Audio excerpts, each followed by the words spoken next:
আসলে দেখেন, এই ধরনের বিক্ষিপ্ত বিচ্ছিন্ন ঘটনা অতীতেও ঘটেছে, এটা নতুন না।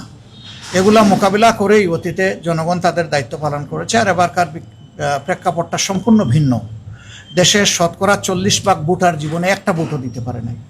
তারা এই ভোটের মাঠ কেউ নষ্ট করবেন, এটা আমরা বিশ্বাস করি তারা বরদাস্ত করবে না। ভোটাররাই এর জবাব এবং প্রতিরোধ গড়ে তুলবে। তবে আমরা চাই যে শৃঙ্খলা বিধানের দায়িত্ব যে বাহিনীগুলোর আছে, তারা যেন তাদের দায়িত্বটা নিষ্ঠার সাথে পালন করে, তাহলে জনগণকে আর কিছু করা লাগবে না। কিন্তু কেউ যদি ব্যর্থ হয়, জনগণ বসে থাকবে না।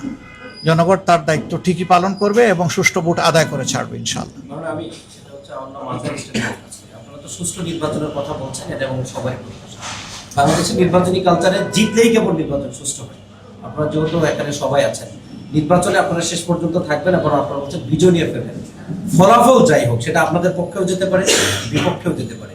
অতীতে আমরা দেখছি যে যারা না জিতছে তারা নির্বাচনকে প্রশ্নবিদ্ধ করেছে, নির্বাচন ঠিক হয়। আপনাদের অবস্থান কি হবে? আপনারা জয়ী হন আর বিজয়ী? আমাদের অবস্থান স্পষ্ট। আমরা বললেই এটা সুষ্ঠু হবে না, আর সুষ্ঠু হয়নি বললেও এটা ওই রকম হবে না।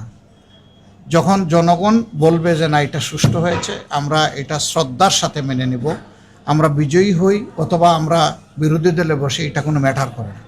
আমরা আমাদের জনগণের উপর খুবই আস্থা রাখি, গভীর আস্থাশীল, এবং আমরা বিশ্বাস করি জনগণ সঠিক রায়টি দিবে ইনশাআল্লাহ।